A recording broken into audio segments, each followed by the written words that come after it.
Comme dit dans la vidéo présente, on va zoomer sur une question qui était en partie 3 du sujet de l'ESSEC 2020, voix éco, maths 2, sujet très important.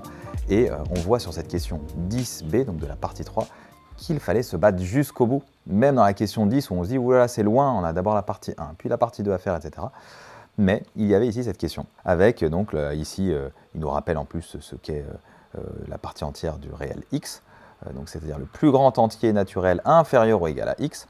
Montrer que si u suit la loi uniforme sur 0,1, alors x est égal à 1 plus partie entière de nu. Montrer que cette variable-là, x, suit la loi uniforme sur 1n. Bon, juste très rapidement, hein, même si pour la plupart vous le savez, une partie entière, c'est quoi? Il est quand même bon de faire un mini rappel, même s'ils le mettent dans l'énoncé. Partie, donc rappel sur qu'est-ce que la partie entière de x. On va prendre des petits exemples. Partie entière de 5,7, on nous dit c'est le plus grand entier inférieur ou égal à 5,7. Bon, eh bien, vous savez que ça fait 5, hein, quand on regarde sur un axe. Voilà, 5, 6, et là vous avez 5,7,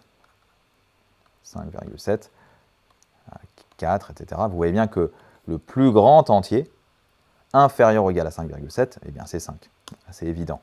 Ça l'est un peu moins quand on prend des négatifs. Partie entière de moins 5,7, vous avez 3/4 des étudiants au début qui vous disent ah ben c'est moins 5. Ben non, la partie entière, c'est pas juste je prends l'entier ici. C'est pas ça. C'est le plus grand entier inférieur ou égal à moins 5,7. Donc là, si je fais un axe et que je mets moins 5,7, eh bien en fait, ici on a moins 5, là on a moins 6, moins 7, etc. Et donc vous voyez bien que le plus grand entier inférieur à moins 5,7, c'était en fait moins 6. Bon. Voilà, après, donc ça c'est juste pour que vous compreniez bien ce qu'est une partie entière. Après, il faut aussi connaître quelques propriétés, et notamment des inégalités autour de ces parties entières. Et il y a notamment cette inégalité-là, hein, pour tout x appartenant à R, partie entière de x, inférieure ou égale à x, inférieure à partie entière de x plus 1. Que vous pouvez écrire, en fait, de plusieurs façons. On peut aussi avoir la partie entière de x qui est plus petite que x. Vous voyez, là, ici, qu'est-ce que j'ai fait? Rien de compliqué. Je prends ça et je le mets là. Et puis, de l'autre côté, je peux très bien aussi former une autre inégalité qui est que la partie entière de x, c'est plus grand que x moins 1. Comment j'ai fait ça? Ben, j'ai juste pris ici mon plus 1 et je l'ai passé de l'autre côté. Je l'ai passé ici. Et donc en le passant ici, vous voyez bien il nous reste partie entière de x qui est plus grand que x moins 1. Voilà. Donc ça, c'est vraiment le b à bas sur la partie entière à savoir par cœur. Alors, en tout cas, par cœur, c'est cette inégalité. Celle-là, moi, je ne la prends jamais par cœur parce que je la redémontre en 1 seconde, enfin 2 secondes, le temps d'écrire. Bon, une fois qu'on a fait ça, ben, cette question n'était pas si compliquée. Il y avait des subtilités, hein, sur le support. Là, on vous a mis du coup la façon dont on pouvait analyser le support, le x d'oméga. Dans un premier temps, on écrit ce que nous donne l'énoncé, c'est-à-dire on nous dit que u suit la loi uniforme sur 0,1. Qu'est-ce que ça veut dire? Ben, ça veut dire qu'on a la fonction de répartition associée à cette variable aléatoire u, qu'on nomme f indice u. Et bien ça, c'est le cours. On a ça. Bon. Si je pose x égale à 1 plus partie entière de nu, et que je cherche à déterminer le x d'oméga, en toute rigueur, alors ça c'est plutôt des méthodes en ECS, mais en ECE c'est quand même intéressant si vous voulez faire la différence. Imaginons que le sujet soit très difficile et que vous avez une question comme la question qui nous est posée, et ben, il est utile de savoir rédiger parfaitement avec des méthodes bonus. Là, ce n'était pas le cas, hein, sur ce sujet, parce que sur ce sujet-là, il y avait énormément de questions qui étaient faisables. Donc peut-être qu'ici, on pouvait aller plus vite sur le x d'oméga, mais quand même, c'est intéressant. Ici, parfois, pour déterminer un support, on procédera par double inclusion. C'est-à-dire qu'on va montrer que x d'oméga est inclus dans 1n, et réciproquement que 1n est inclus dans x d'oméga. Bon, c'est assez compliqué quand même, hein. la première partie est simple, hein, x de oméga inclus dans 1n, bah, vu que si je prends une réalisation de l'univers oméga qu'on appelle petit oméga, donc ça aussi je sais que vous n'êtes pas très à l'aise avec ces petits oméga, eh bien u de oméga, il faut savoir qu'une variable aléatoire c'est une application. Donc u de oméga, donc c'est la valeur, voilà, donc c'est l'image de petit oméga par u. Et bon, cette image-là, on sait qu'elle appartient à 0,1, puisque u prend ses valeurs dans 0,1. Mais du coup, n fois u, ça prend ses valeurs dans 0n. Du coup, vu que la partie entière de n fois u est un entier, eh ben, on a bien que 1 plus n, partie entière de nu, prend ses valeurs dans 1n. Mais la question, c'est est-ce que ça prend toutes ces valeurs? Est-ce que tout l'intervalle 1n, est-ce que x d'oméga décrit tout l'intervalle 1n? Voilà la question qui se pose. Donc si on veut être rigoureux, on aurait pu tout simplement dire x d'oméga inclus dans 1n. Mais pour vraiment être rigoureux, il faut faire quand même la réciproque.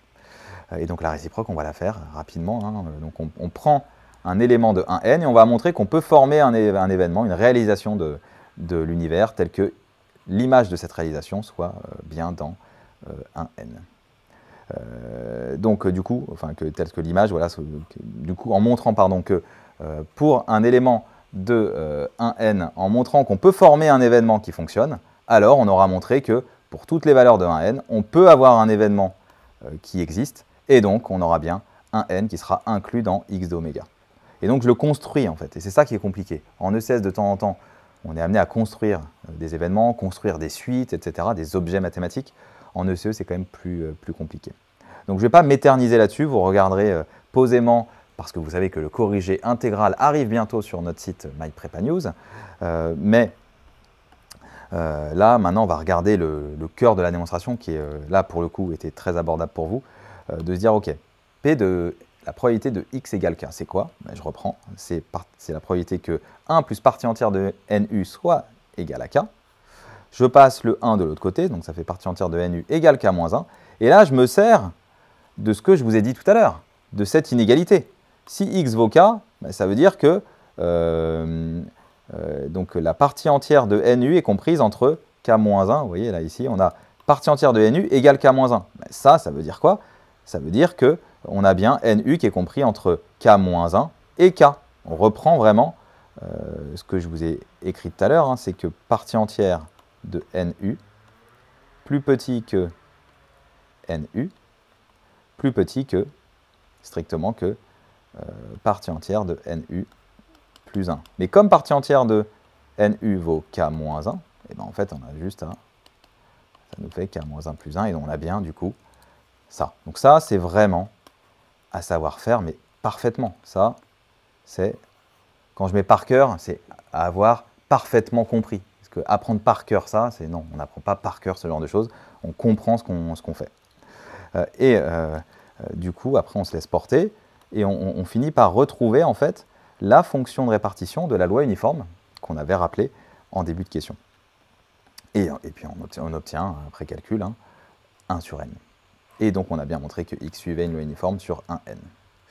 Donc voilà une question vraiment hyper classique sur les parties entières, mais avec une rédaction très compliquée si on veut vraiment bien rédiger, notamment le support.